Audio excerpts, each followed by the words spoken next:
Good morning. Good morning. How the devil are we all doing? I'm sorry I'm giggling.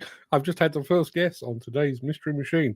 Gary Muirhead is going for the KCX 100E mini excavator. No, it's not one of those, but thank you anyway. Chris Ford is here. Good morning. Greetings, lever pullers and pen pushers. I'm the latter, as you probably gathered. How the bejesus are we all, says Dan Cullen, who was here just before we started the show. Let's have a look. When was he here? 9:57. Not too early by Dan's standards. What's the weather like where you are? Dan told me off air that it's cooler where he is. I am sweating like nobody's business out here. I don't know why that is. Maybe it's a north-south divide thing. Andy Hare of the mighty Northern Track. Well, sort of, is here. Good morning, Andy. Good of you to join us. Hope you're fitting well, my friend. Jim Turner is here as well. Morning, Jim. And Steve Williamson is here as well. So we're pretty much a full contingent today. I am going to get into the show. If you've got time to stick around, I'd like to get your take on fatigue and tiredness and exhaustion within the construction workplace. Got plenty to talk about on that. But before we get into all that, I do want to share something with you very quickly, and it is this. This comes from the Safe Quarry organisation, who obviously are the health and safety hub for all things mineral production-wise. They are revealing the details of a near miss. Contractor exposed himself to risk of being seriously injured in a crusher by failing to follow procedures. Contractor plant operator, agency labour, not that should be important, was found above the mobile crusher jaws, attempting to clear bridged material. They left the designated walkway, climbed over the handrails, and had not implemented the various safety procedures. The machine was running, the crusher jaws were turned off, but the engine and conveyor was still operating. If you're anywhere near a crusher, people, do please be careful. It would be a horrible way to go. Steve Williamson says, nice t-shirt. I greatly appreciate that. There is a slight problem, and you won't be able to see it. You see it says Brock there. It also says Brock much bigger across the back. The Brock is coming off. I'm losing my Brock across the back. Ken Hatcher is here. Good morning, Ken. Jim Turner says, lovely and overcast here in Nottingham. Could have done without the rain last night, seeing as I'm filming a pond. We had no rain whatsoever here. It was another sweaty night, which is one of the reasons that has prompted my discussion after the show about all things fatigue related. Alex Latham, good morning to you. Dan Cullen says, that reminds me of a quarry in Nuneaton, an accident waiting to happen there, hence why I left.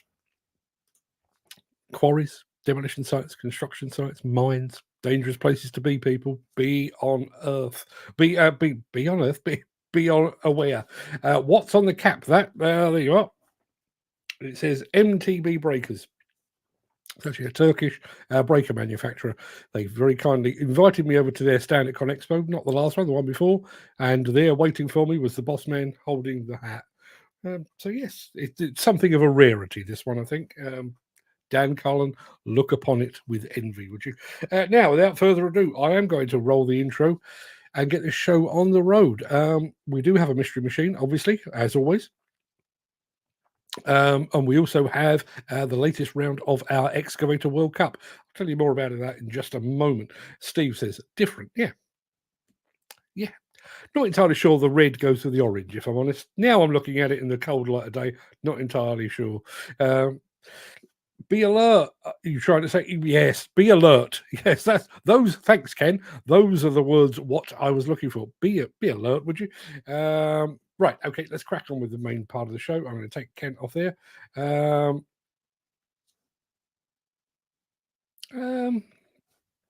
going to go up to this. I do get tired anymore, or I don't get tired. I drink holy drinks, and if you use my discount code Gary5, you'll get 5% discount off your first order. Only joking. It seems like everybody is flogging this stuff. Oddly enough, not even heard of them. Yeah, my online tastes are somewhat narrow, although they are broadening. As I said yesterday, I am in the process of starting a new YouTube channel, so yeah, I'll bore you with that some other time. In the meantime, I am going to press this.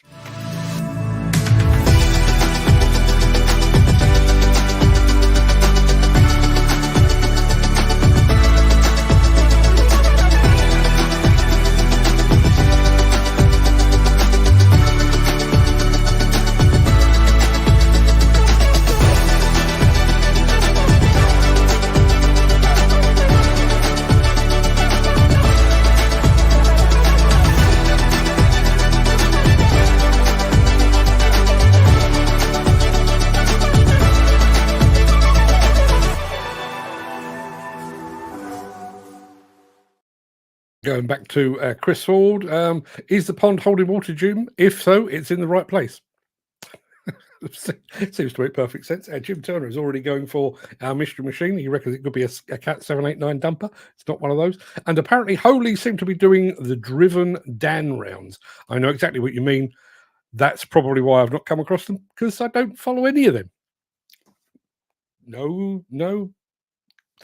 qualms, no issues with any of them. Just not my cup of tea. So I don't follow them. In fact, I did follow a few of them and unfollowed them because I'm not interested.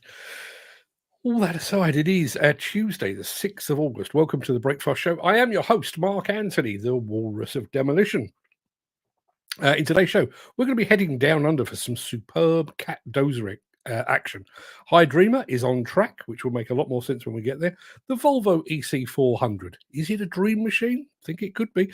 And we're in mining mode as we look at how technology is impacting that sector. Plus, in our after show news discussion segment, we're going to be discussing a potentially deadly issue that faces us all: tiredness, fatigue, and exhaustion in the workplace. Before we get to all of that, I do need to get on. Oh, blimey, that tea's gone down the wrong hole. I do apologise. Yes, Mystery Machine. After this.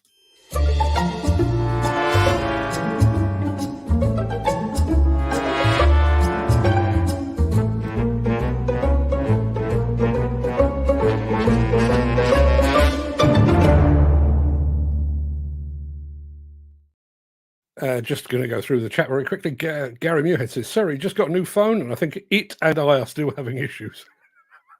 I've had my phone for a couple of years. It and I are still having issues as well. There is that drink you get, Huel, about £5 a bloody drink. Yeah, I must admit, I was sorely tempted to have a bit of that. I do worry slightly, and I'll get onto the show in just a minute. I do worry slightly about my nutrition. Particularly when I'm traveling, because I do have a nasty habit of just grabbing the first thing, and the first thing is usually a burger or something like that. And I was actually wondering about Huel as a backup till I saw the price, and I thought, sod it, my nutrition can go whistle. Coverage gone to pot again, and the weather is affecting it. Dan, I'll do my best to keep speaking slowly. So we've already flagged up the mystery machine. This is what she looks like. There you are. It's not much of a clue in the first instance, is it? I can tell you it is.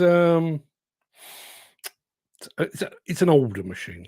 Let me put it like that. So that, yeah, maybe this favours Messrs. Hatcher and Turner and Muirhead. And maybe it disadvantages Mr. Williamson. I don't know. We shall see. He knows his kit. We shall see.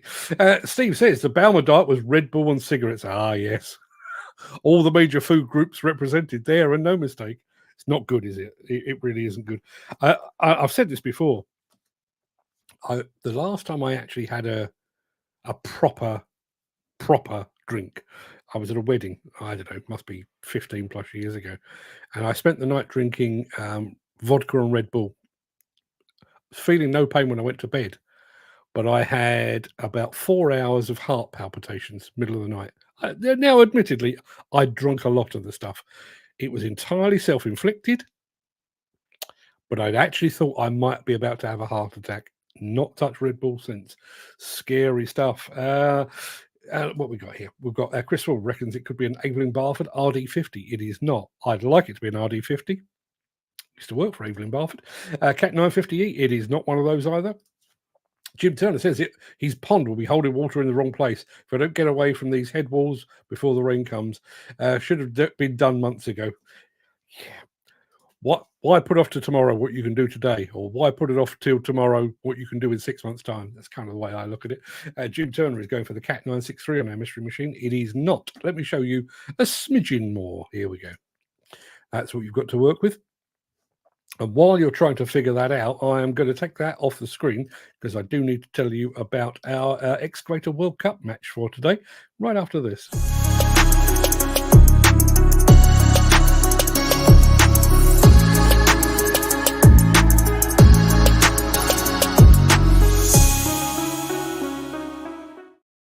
Yeah, we had a bit of a surprise outcome. Well, a surprise to me at the very least yesterday.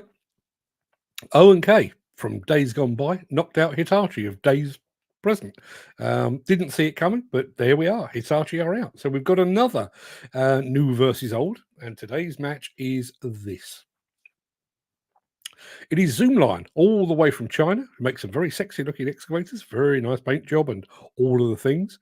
And there's Priestman from the days of yore.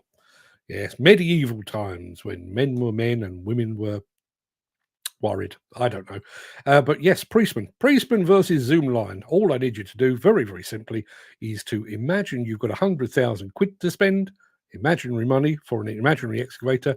Are you dialing long distance to Zoomlion and saying, yes, I'd like to fill my boots, please? Or are you phoning the past and saying, I'd like a heap of Priestman, if you would be so kind? Let us know in the chat. What have we got?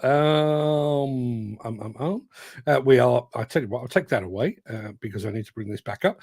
What have we got? What have we got here? Jim Turner, go for the Cat 963. Dan Cullen, go for the Cat 953. Jim Turner going for the Cat 992. Chris Ford, the Liebherr 631. Owen K, F 1110. No, none of those. Morning, Mick. Norton has just joined us. Gary Muirhead with the first vote. Let me switch these. The first vote for Priestman. Ken Hatcher with the first vote for Zoomlion. Chris Ford, Priestman, but there again, I'm biased. Didn't pay that for my pair. Yeah, well, obviously, Chris is a Priestman owner, so maybe his opinion is a little skewed. Back to the mystery machine. God blimey, I'm switching between factors here. Gary's go for the Cat 943. I can tell you it is not a cat of any description. XCMG loader from Ken Hatcher. It's not one of those either. Jim Turner is giving the vote for Priestman, the preferred machine of Derbyshire dry stone wallers. It's a very niche market, obviously. Dry stone wallers, which is probably about 3 people in Derbyshire, which is probably 1 person. But yes, Priestman. So what have we got? We've got a couple of votes for Priestman, and as it stands at the moment, in actual fact, we've got 1, 2, 3. 3 votes for Priestman and 1 for Zoomlion. Back to the mystery machine. Dan is going for the Cat 950E. There is a delay between ourselves and Dan. He probably hasn't got the message yet that it's not a cat. But what I will do, just to keep things rolling, there's a bit more. Yes, a distinctive tyre and no mistake. Hardly like any other tyre you've ever seen at all.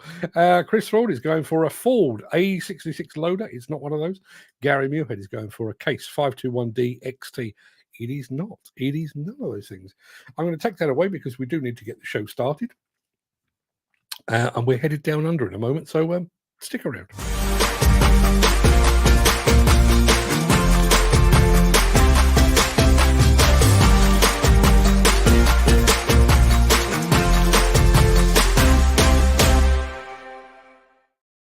We will be going down to down under in just a second. Jim Turner says there is just one dry stone waller in Derbyshire, Mr. Ford, the Stone Stacker. I think I may have to change his change his nickname on my stream. What is he at the moment? What is Chris Ford at the moment? I'm sure I've got it here. He just says, good morning, Chris. We need to update that. The Stone Stacker, you shall be, henceforth and forthwith. Dan Cullen is going for the Case W24B. It is not. Don't forget, we are still taking votes on our World Cup of Excavators. Priestman or Zoomlion, which way are you going to go with that? There is the mystery machine. Can I show you a bit more? I will show you a bit more. There you are. Some bucket. Enjoy that, why don't you? Right, okay, we're going to take that away because I did promise you we're headed down under, and I'd like to do that right about now. It was no questions. We were going Caterpillar Dozers. Here on Callide Mine, we aim for around 10 million tonne a year kind of target. That comprises of 3 active mining areas currently. So we've got Boundary Hill, and over here at Callide, we've got Trap Gully, and also here at the D-Cut or the main area. We've got 20 dozers all up. Out of those, we've got 8 D11s, and then we've got 12 D10s. We've recently introduced dozer push back into batch fires, and they're predominantly around bulk push, setting up benches for the drag lines. That's to optimise the drag line fully, make sure they're efficient in what they're doing. It just makes them more productive. by having the D11s in front of them. So we expose more coal and able to progress the plan a lot quicker. The D11Ts and D10Ts that we purchased are essentially replacing older version D11 and D10R. We've got an efficiency gain of up to 10% on the new style engines in the D11Ts. Obviously that shows our focus and our push towards getting better emissions targets and things like that. With the new D10s and the new D11s, the improvements in the comfort in the cab, quieter cabs, more refinement, less vibration. Caterpillar always work hard to make sure that all those things and all the comfort levels for the operators are at the absolute best. The Dozers have Cat Terrain enabled in them. And with Cat Terrain, obviously, you've got the ability to map out what we need the operator to do in a dozer. We upload mine plans into them, and we've put ramps in recently using that system within 30 mil of the design. I mean, that's excellent. It takes a bit of pressure away from having people on the ground exposing them to additional hazards. It stops the rework, because if you can do the job properly once and get it right, you don't have to come back and redo work. They get the job done right the first time. If we put a plan in, they work to the plan, they finish the plan, and it's done. Being in Billawheeler, our relationship with Hastings, Deering, Rockhampton is crucial. And with that, the product support we get, we've got a product support rep on site that helps us with all of our issues and problems. Our journey with Caterpillar and Hastings has been a long one with dozers. Caterpillar dozers are a cut above. They're always reliable, easy to work on. They always hit their AV targets. It was no questions. We were going Caterpillar dozers.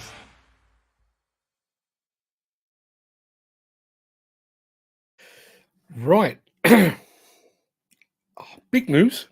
Big news. You know that guy that props up the Mystery Machine League table every day, week, month? He's only gone and got the right answer. He has. Chris Ford. There you are. He reckons it's a Clark Michigan 475C. That's exactly what it says on my piece of paper. And I'll go one further than that. I will show it to you. There we are. That right there is a Clark Michigan 475C. So I think possibly for the first time, I'm putting the initials CF against the winner. Chris Ford, congratulations.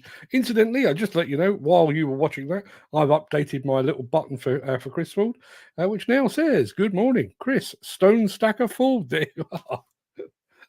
Little things amuse me. Now, there were other guesses. I won't bother you with those right now because I want to get onto this one from Mick Norton, and I do have a question to back this one up. The Priestman Mustang 120 was slightly heavier than Hymax's ever popular 580C model, which it competed with. Priestman's answer to that was to launch the 108S model, which initially the 108S model, which initially caused controversy as they launched it as the 580S. I can see that, which understandably upset Hymax. And following a court battle, Priestman were forced to change the model number. There's a handful of Mustangs still operating in East Yorkshire, not far from where they were originally built. Mick, where were they originally built? Now, I'm asking this for a reason. Around about the time that they stopped making excavators, in fact, I think they were still doing a few bits and pieces, but they bought or they acquired an access platform company, which initially sold under the name of Priestman. You could get a Priestman access platform, and I actually visited them on a number of occasions, and I can't remember the name of the place where Priestman was located. If you could enlighten me, I'd be very, very interested to hear. So there's well done, Chris. Guess he's still coming in. Jim Turner says, fair play, Chris Ford. Bugger, no longer last. Well, not at the moment. Not at the moment. Here's the interesting thing, though. Here's the interesting thing is that what have we got? We've got Dan Cullen is in the lead on 6 points. We've got Gary Muirhead on 3. We've got Chris Ford now on 3. Nothing from me. And more interestingly, nothing from last month's champion. Is he giving us all a head start? Steve Williamson, what are you playing at? Let's have a look. Well done, Chris, says Dan Cullen. Wow, that's some tool. I think he was talking about the Cat Dozers. Priestman diggers were originally made in Hull. That's not the place I was thinking of. Because just to I'm really struggling because I'm talking about the very, very early 90s, possibly the late 80s. Priestman ended up in the access platform industry, and that bit ended up in Hull. I think the company was actually called Powered Access, and they ended up in Hull. They're under a different name now, but they're still over that way. But I'm sure there was a town up in Yorkshire that I visited. Probably not actually for the excavators. It was probably a standalone for all things Powered Access. Honestly, can't remember. Built in Kingston upon Hull. The knowledge that Mick Norton has is amazing.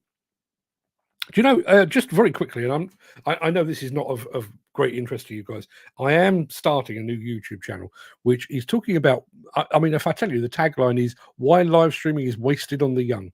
So you've got lots of young people doing their live streams talking about fashion and makeup and hair and beauty, and a lot of them doing games. So they sit there and play games and they chat while they're doing so. There are lots of reasons why I think the older generation is better suited to live streaming, and that is one of them. You think about the amount of knowledge, experience, authority you have when you've been around for a while, and that is precisely... So I'm basically aiming my new YouTube channel at wannabe live streamers, but those with a bit of salt and pepper in their hair, bit of silver on the chin, or whatever it might be. Yeah, I'm going silver surfers all the way. I'll tell you more about it when we get there. So we've done Caterpillar. It is now time to play some of this. If you are enjoying this episode, please consider supporting the show. You can leave us a tip at buymeacoffee.com/demolition news.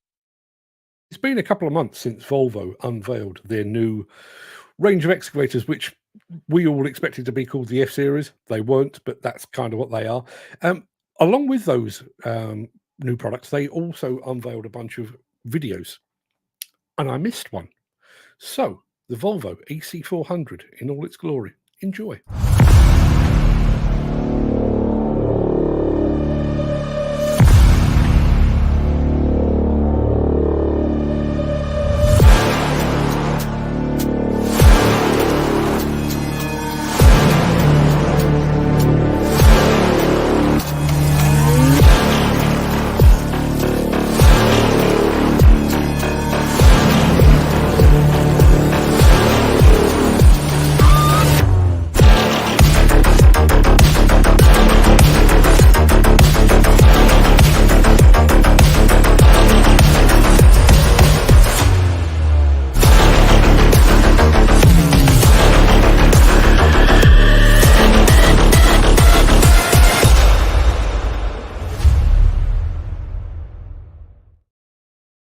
That sounds like the kind of music I would have put with it, but I didn't. That's Volvo's handiwork. Cracking bit of kit, cracking tune. Love it to death. Anybody else fancy spinning one of those? I know I do. I'm going to be back with you. I'm going to say very quick good morning, by the way, to the Skip King over on Instagram. Don't know the Skip King? I'm guessing they're in the UK, but I don't actually know. But good morning to the Skip King.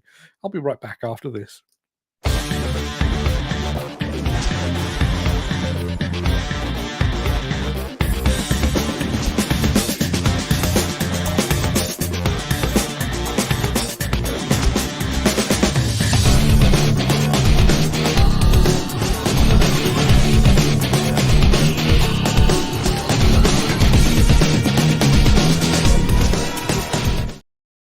Obviously, I like the equipment that rolls straight off the production line and straight into work, a bit like the Volvo EC400 there. But I'm also quite a fan of machines that have been modified to suit specific applications, like this from Hydreamer.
Caught me unawares. I don't know if I just pressed the wrong button or whether that just ended abruptly. But yeah, just going to go back to this. Gary Muirhead says, first RRV I've seen on the show. There are many reasons for that. I do like specialist equipment. I do like the way that engineers can take an existing model and modify it.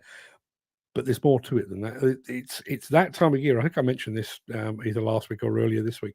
It is that time of year where, the flow of new equipment is slowing somewhat, or the flow of new videos is slowing somewhat. So I'm kind of widening the net. Not a problem. Once we get to Mine Expo, I'll have lots and lots of new things to show you. Would you have to go for road rail training to operate on rail? My guess is you probably would, but Gary Muirhead will be the expert on that. Chris Phil, bet it's a weird feeling driving a road rail machine for the first time when you come to a bend. Yeah, absolutely. You can only follow the tracks. Now, going back to the Volvo, Dan Cullen says, nice machine, but the picture Steve sent of the cards era in cab, I don't know what that is. Wasn't my cup of tea. Don't know what that is. And Chris Ford, thank you for putting me out of my misery. This is the town I was thinking of. When Sanderson bought Priestman, I think they went to Gainsborough. Gainsborough is exactly the name of the place I was looking for. Then RB bought them and they ended up in Lincoln, as far as I know. Deldon Cranes do spares for Priestman cranes. Gainsborough, that's the place that I used to go, and that's exactly where I used to go for the powered access equipment. Mick Norton, Priestman history. The excavator company were the first to produce an oil engine in 1887. Wow. And we've had another vote on our... I can't tell whether this is sentimentality and nostalgia running riot or whether it's a bit of anti-Chinese sentiment, but I think, as it stands at the moment, Priestman are going to win today. They're going to go forward to the next round by the looks of it, unless there's a rush of Zoomlion fans. Looks like they're going forward, and Zoomlion are going back to Beijing.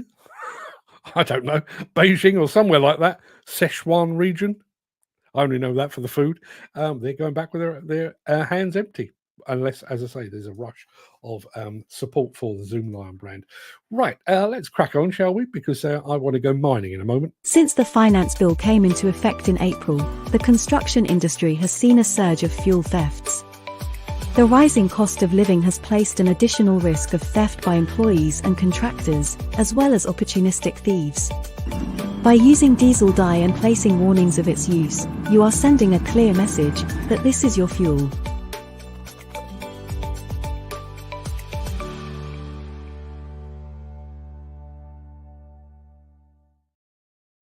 Dan Cullen says, are there any Zoomlion machines in the UK? As far as I know, there are not. But I'm fairly sure they are following the route that XCMG followed.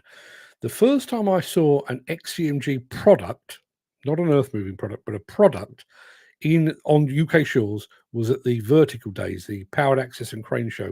Must be 3 years ago. And at the time, XCMG had access platforms there, MUPs if you prefer. They had some of their products there, and then lo and behold, about a year later, they turned up at the Plant Work Show, complete with earth-moving equipment.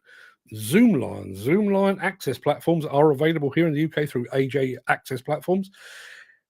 As far as I know, I don't know if as far as I'm aware, there are no excavator dealers here, but you'd have to think probably a matter of time. They're a massive company. I mean, they're top 10 in the world. Absolutely massive. Zoomlion, Steve says, hence again, if they were side by side, I know what one I'd sit in all day. Yeah, Steve loves a modern machine, but it's looking bad for Zoomlion. It looks like they could be going home at any moment. I think that's answered all of those. Oh, hang on 1 second.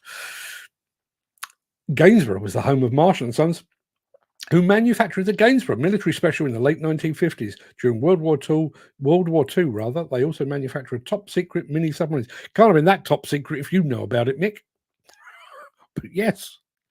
Here's the thing. I realised that was wartime and it was all hands to the pumps and everything else, every person doing their bit. But here we are, military special. And then they decided, we'll build a submarine. You know, Kukurik, the people that do the high reach excavator modifications, well, it's obviously owned and operated by a guy called Dave Kukurik. Dave Kukurik, a few years ago, probably 8-9 years ago, decided one day, do you know what? I'm going to build a boat. And he did. He built a boat. Nothing whatsoever to do with high reach excavators. Just shows if you're an engineer, you can turn your hand to pretty much anything. Chris Ford, has anyone driven a Zoomlion excavator? I must admit, I've never seen one. The only Zoomlion machines I've seen were crawler cranes in World X's Cranes Yard. Yeah, to be perfectly honest with you, until probably the Con Expo before last, I was pretty sure that Zoomlion were basically a crane company. And that may be where they started, but I've certainly seen Zoomlion cranes at Bauma and at Con Expo as well. But yes, they are a big deal in the excavator business. If you get a moment, let's have a look. Zoomlion.com. You can go and take a look. Let's have a look. I may even be able to throw this up on the screen. Bear with me 1 second.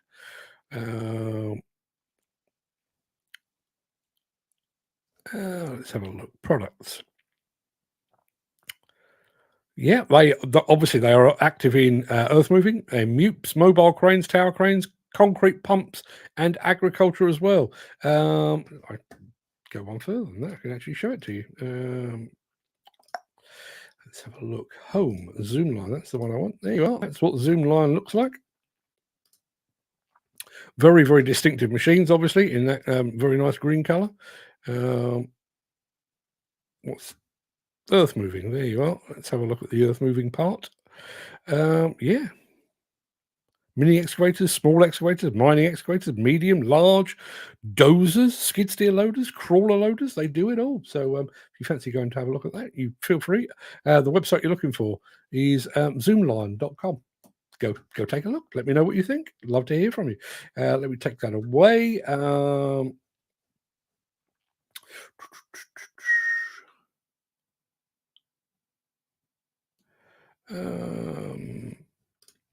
The other guy, after an hour rather, will be wishing he was in the Zoomlion. Yeah, as I say, I do think there is a degree of nostalgia voting going on. That's probably what it is. Jim Turner says, Mick, did the World War I tanks come from Marshalls at Gainsborough? Seems to ring a bell. Never driven a Zoomlion, but passed Centrex many times on the A38 when I worked at Roger Boulevard's top company. Indeed. And not piling is kind of off to one side, but even I was aware of Roger Boulevard. So yeah, it must have been very, very good. Tractors too. Yeah, Zoomlion make tractors as well. Coming from the Chinese market, big agricultural market in China. No great surprise that they dabble in all of that sort of stuff. Enough of all that, because I do want to get on and talk about things related to tiredness and fatigue and exhaustion in the workplace. We're doing that immediately after the final film, which is going to take a look into the future of mining. Sustainable and safe productivity is more important than ever before. With remote operation and automation in high demand, increasing uptime of the equipment with a versatile remote control system is the most intelligent way to improve productivity. With the AutoMine Universal Operator Station, you can master a fleet of Sandvik I-Series drills with ease. One operator can automate both rotary and boom surface rigs and controlling multiple drilling applications from the same control station. This flexibility allows you to tailor your remote fleet to your operational needs. You can automate machines at different mining operations. The AutoMine Universal Controls are easy to use, and their general versatility make them suitable for production and pre-split drilling applications. The integrated screens provide a wide range of viewing options. Operators can choose the content they need on each display, and everything can be tailored to their style and way of working with world-class operational ergonomics and comfort.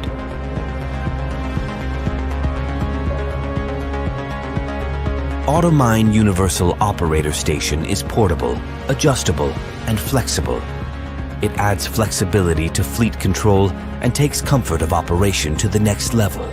It is an advanced remote control for surface operations in mining environments to increase productivity and safety. AutoMine Universal Operator Station is easy to integrate into any existing operation and improves the efficiency of drilling operations. It is the most future-proof and productive investment you can make already today. Take the front row seat in surface mining. AutoMine Universal Operator Station.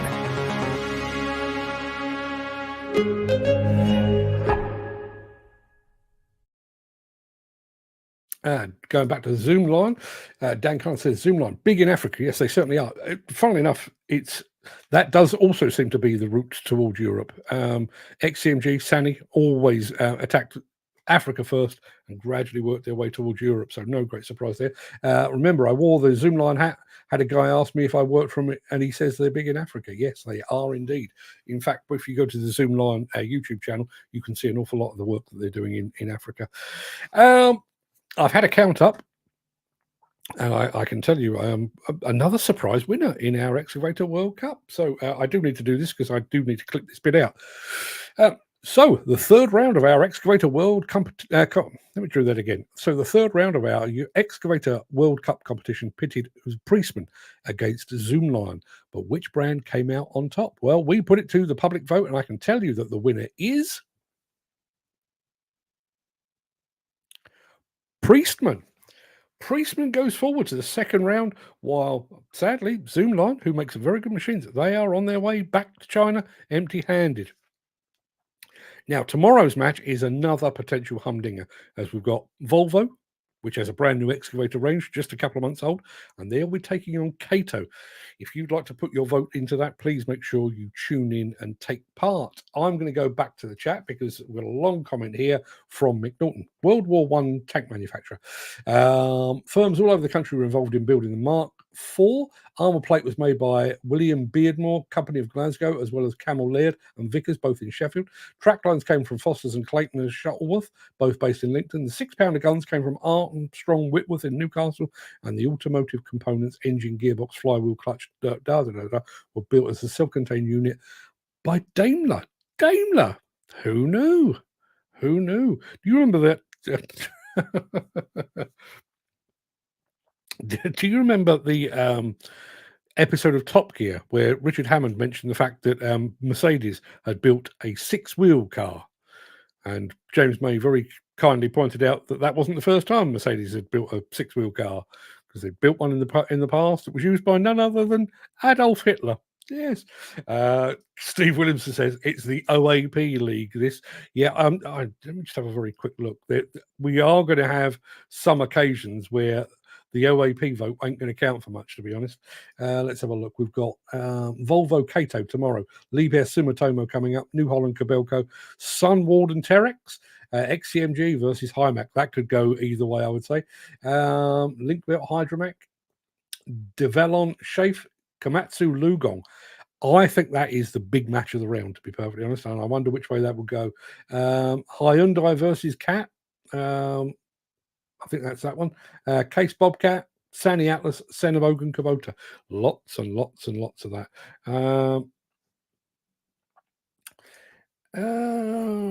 I think you should have Nick on the show. Nick? Who's Nick? Crazy Edits, that's Peter Mechanic. Morning, Peter. Good morning to you. I hope you're fitting well, my friend. Mostly British brands now, JCB and Priestman. Yeah, again, I think I mentioned this before we actually launched the Excavator World Cup. We did something very similar about 2 years ago over on Instagram, and we literally just did exactly the same as we did here. And the vote, because it was Instagram, because we've got a big following over in America, the vote was completely the opposite. JCB went out literally first round, and we ended up, I think the final was it was Caterpillar against John Deere. Entirely predictably, because if you ask an American, those are the two big brands. I think you should have Mick Norton on the show. Mick, by public demand. And there is Peter saying all good, and he's hashtag Andy's Man Club. I will get along to one of those one of these days. I'm not going to dwell on it, but I think it's that time of year. Let me be absolutely clear. I'm not feeling like I have any mental health issues. Just feeling a bit. It's half the reason I'm starting a new YouTube channel. Just feeling a bit like I need something to get my teeth into, if you know what I mean. Mick Norton coming over as Michael Caine. Not a lot of people know that. The name tank came from British attempts to ensure the secrecy of the new weapons under the guise of water tanks. It did it! During the First World War, Britain began serious development of the tank. Ironically, the Navy led the way with the First Lord of the Admiralty, Winston Churchill. I remember him establishing the Land Ships Committee in early 1915. The Land Ships Committee. Land ships, but named after water tanks. Wow. This even if you were all sat there bored out of your tiny minds, this is an education to me. I'm changing the ending again because I'm going to go straight into our news bit. So we're going to be talking about fatigue and all of that sort of stuff. So if you don't have a time to stick around, I fully understand. But please look after yourself, your family, your friends, your colleagues. Hope to see you again very soon. But if you do have the time and the inclination, I'll be right back after this with talk of fatigue.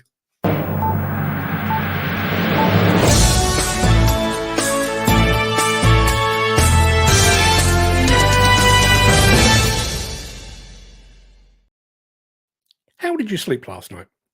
How do you sleep generally? Do you ever go to work feeling beyond tired, actually exhausted?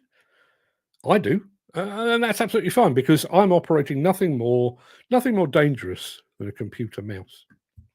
In a demolition or construction setting, however, fatigue and sleep deprivation can be a major potential hazard. So that's going to be my subject for the day. But first, let's define exactly what we mean by fatigue. Fatigue is not just feeling a bit tired after a long day. It's a state of exhaustion that reduces your physical and mental capacities. It can be caused by long working hours, inadequate rest, or high stress levels. Let me say that again because it's very important. It can be caused by long working hours, inadequate rest, or high stress levels. Based on that, you might say that demolition and construction is probably the perfect breeding ground for worker fatigue. The problem is that in demolition and construction, fatigue can have dire consequences because the work is often physically demanding, it requires precise coordination, and it involves potentially dangerous equipment and environments. When a worker is fatigued, their reaction time slows down. Studies suggest that a fatigued brain works much like a brain of someone under the influence of drugs or alcohol. Neurons respond more slowly and send weaker signals to the body, paving the way for cognitive lapses. Mr. Trump, are you listening? This is critical in construction and demolition, where quick reflexes can mean the difference between avoiding an accident and actually getting injured, possibly even killed. Fatigue also impairs decision-making abilities. A tired worker might overlook safety protocols, misjudge distances, or forget to secure a safety harness properly.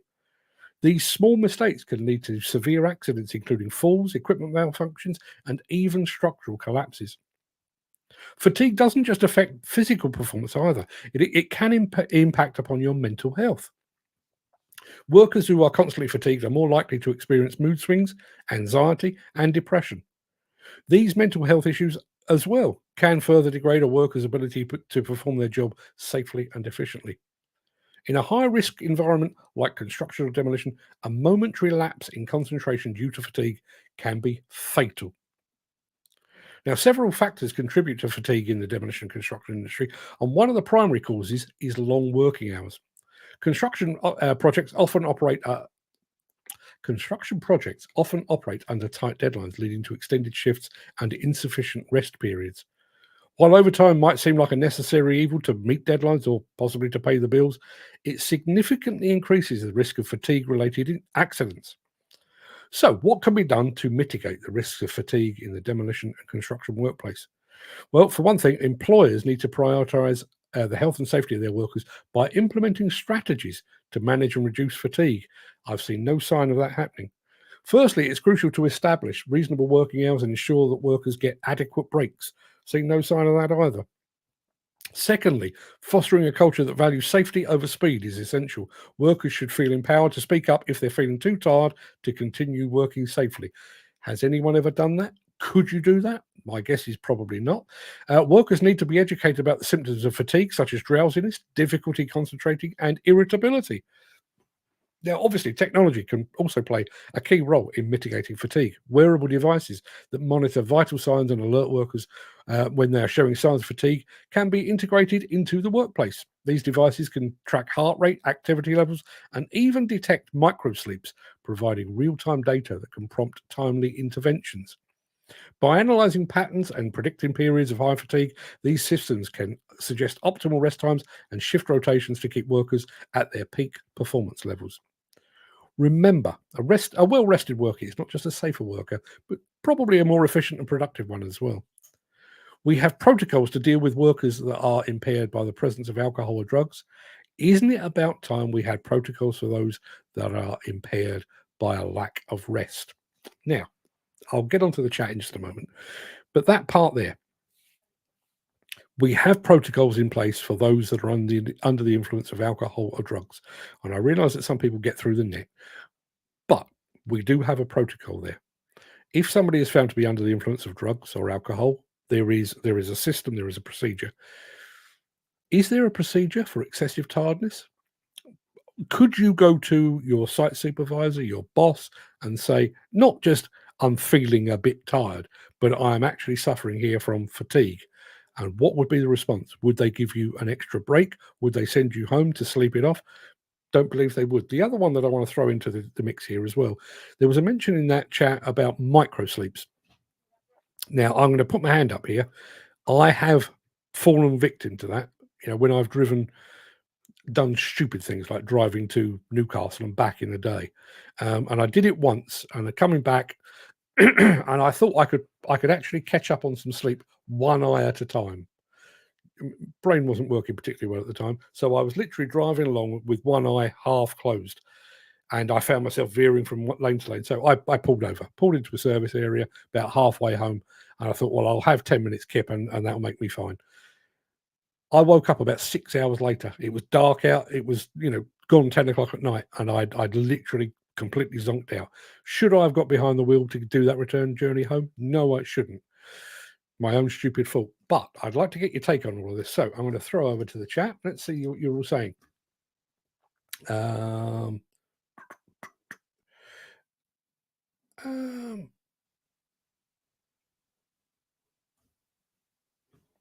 So Peter McKenna says, my sleep pattern, because of the pain that I'm in sometimes, I have 7 hours, other nights only 2 or 3.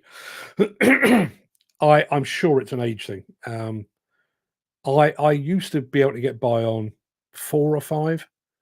I'm more like 7 or 8 now. And come the end of the week, I am dead on my feet. And I'm not even doing a physical job here. I mean, I have a lot to think about, and that kind of keeps my brain wrapped. And one of my biggest problems is I have a nasty habit of coming up with great ideas at 2 o'clock in the morning. And then having come up with a great idea, and when I say a great idea, it might be a new venture, it might be a new part of this show, it might even be the intro to an article I'm planning to write. But once it's in my brain, it will just keep ticking over and ticking over. Dan Cullen, this last week was horrible. Dead heat and idiots decided to stop and talk at night outside the flats I live in. We've got exactly the same. I said this a couple of weeks ago. I live in a cul-de-sac with sort of one of those, like a banjo at the end, and I'm on the banjo. And lots of people coming out of their houses. And I don't even think they're speaking very loudly, but because it's the dead of night and there's no other noise around, it sounds like they're literally outside my window shouting. Which they're not, but it keeps me awake. Chris Ford says the name tanks comes from the secrecy of build land ships. They were called tanks to maintain secrecy of what was being done. And the name stuck. There you are. Red Bull gives me wings. Well, again, I mean, I've mentioned my palpitations. I am very grateful of my first 1 to 2 cups of coffee, and then I have to switch that off because otherwise I wouldn't sleep. Dan Cargo says the Canals decided to now put an outdoor TV in the area next to the flats, generator running all night last night. Yeah, you don't need that, do you? A moment's lack of concentration anywhere. Yeah, absolutely. Absolutely. As I say, I mean, I'm big enough and old enough and ugly enough now to know not to do that anymore. But I'm not much of a fan of being away, if I'm being completely honest. And when I that was a specific case, but I've done it in other places as well. But, I've driven to Newcastle, done what I needed to do, and I'm sat there thinking, well, I could check into a hotel and then do the drive home tomorrow, or I could just drive 6 hours and get home. Always back in the day when I was younger, 6 hours always seemed to be like the better idea. Not so convinced that's the idea now. Rather have the night in the hotel, to be honest. Long workers' hours on operators and men never get looked at as much as it should. So, Steve, I have to admit, I kind of had Steve. Now, Steve was a lot younger than me, certainly. But I remember Steve was saying, I don't know what site he was on, but this is a couple of months ago. And he was saying, he was doing his 8-9 hours a day or whatever it might be. But he had an hour and a half drive to get there and an hour and a half drive to get there, to get back again. So 9 hours plus hour and a half plus another hour and a half. So that's a 12-hour day. You've still got to eat. He's pretty newly married, so he probably wants to have a chat with the missus as well. Pet the dog, because Ted needs the attention. You could be doing a 12, 13, 14, 15-hour day. So by the time you get back to work, are you working at the optimal level? Are you fully rested? My guess is you're almost certainly not. Steve says, I had 2 days off last week, had to do 30 hours in 2 days because they needed it finished. There you are. Now, bearing in mind, back in the day when I worked in the publishing industry, I was working for a company that were very sort of union orientated. So my working week was 32 and a half hours. That was my week. Steve did that in 2 days. How, as I say, we have protocols for drugs and alcohol. Do we have protocols for actual fatigue? And I do emphasize, I'm a bit tired. I didn't sleep particularly well last night. I'm talking about, you ever had that thing, and I get this from time to time, not very often, but from time to time, where you've done your day, you've had your dinner, you've had a chat with the wife, watched a bit of TV, whatever it might be, and for me, I have to go upstairs to go to bed. And sometimes those 13 stairs are like, oh, Jesus. I could barely put one foot in front of the other. Now, should I be jumping behind the wheel of a car at that point? Should I be jumping behind the levers of an excavator? Almost certainly not.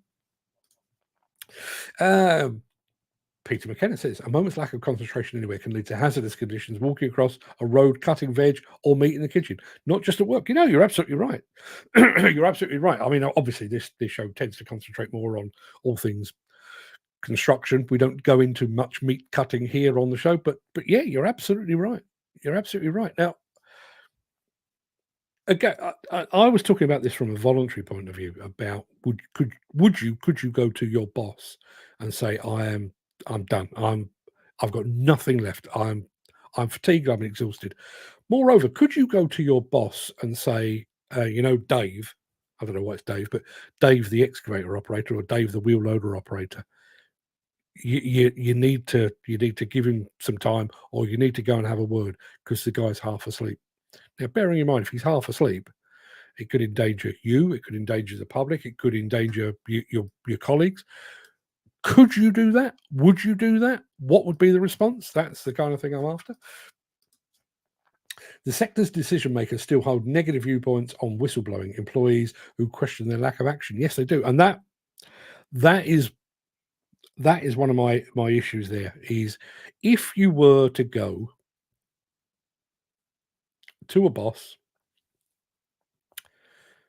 and say, I am exhausted, I'm fatigued, or Dave, poor old Dave, is exhausted or fatigued, would you get the sort of response, okay, I'll take care of it. Don't you go and you pop off home, or go and have a doze in your car for an hour or whatever it might be, or I'll have a word with Dave? Or would it be a case of, I'll make a note of that because this guy is going to be a pain in the arse? Peter says we have a box ticking exercise, not a tick boxing, a box ticking exercise for drink and drugs on sites. I've only seen it in the flesh on HS2. Nowhere else seems to bother it, as if you tested general workforce on most sites, it would be empty. Very true. Very true. A positive and proactive safety culture can only come from the top, setting and maintaining values. I wonder if anyone's considering this.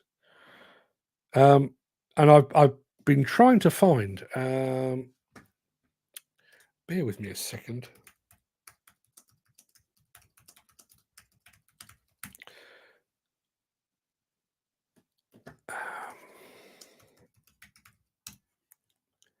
I know when I was looking at this last night, when I was actually researching this, there was a list of accidents that had been directly or indirectly attributed to fatigue, and one of them was the Clapham rail crash.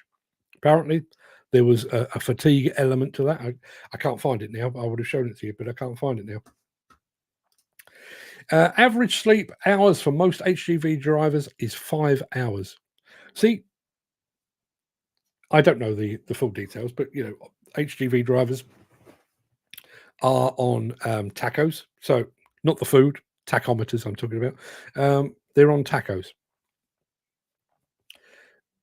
The idea is that limits their driving time to reduce fatigue, and we've all seen the signs up and down the motorways, tiredness kills and all that sort of thing. But if Peter is to be believed, and in my experience he's a very honest guy, average sleep hours for most HGV drivers is 5 hours. So your tacho is limiting the driving that you're doing, but they are still getting behind the wheel with less than the recommended amount of sleep. I sometimes only get 3 hours sleep. Very seldom do I get 6 hours. Yeah, I'd conk out. I call me a southern softie if you wish. Guilty as charged. Call me a lazy sod, mate. Call me an office jockey. I'm all of those things, but I couldn't. I mean, I reckon 3 hours sleep. I reckon a couple of days, and that'd be it. I just wouldn't turn up. I think that would slaughter me. At home, I drink Skull Crusher coffee. I mean, I like this. It's a fantastic name. Not sure that's actually the answer. Jim Turner says, machine manufacturers used to think more about the tone their machines make. Some can make me tired. It must be the same drone as an aeroplane makes. As a plane's cabin noise sends me to sleep in minutes. Is that what it is? Is that what it is? Because I am. It's a laughing. It's a standing joke in my family. We are going. There are 4 of us from the family going to Vegas.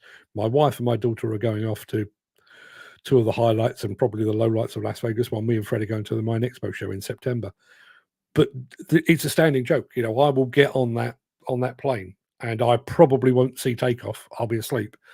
And in all likelihood, I'll probably wake up, have something to eat, watch a movie, and then I won't see the landing either because I'll be asleep again. I wonder if it is the sound. I just generally thought it was a case of I can't do anything now, so my brain just switches off and I conk out. I don't know. Average hours for an HGV driver that sleeps in his truck is 90 hours a week. Is that a good thing? Is that a good thing? Dan says, I've often been on the go for 18 hours a day, door to work and back with traveling. Yeah, I'm sure. I'm absolutely sure that's the case. And excuse me, given that we've got Mick who knows about these things in the chat, is fatigue something that is investigated as part of an HSE investigation? So if there were an accident, I would like to think, particularly a fatal accident, I would like to think that the person at the controls of the machine would be checked for the presence of drugs or alcohol. Would they be checked for fatigue? I'm asking the question. I don't know the answer. What happened to 3 o'clock break if working past 6? Never see that nowadays. No, you don't. That was a regular thing back when I first started. I mean, it was a bane of my life.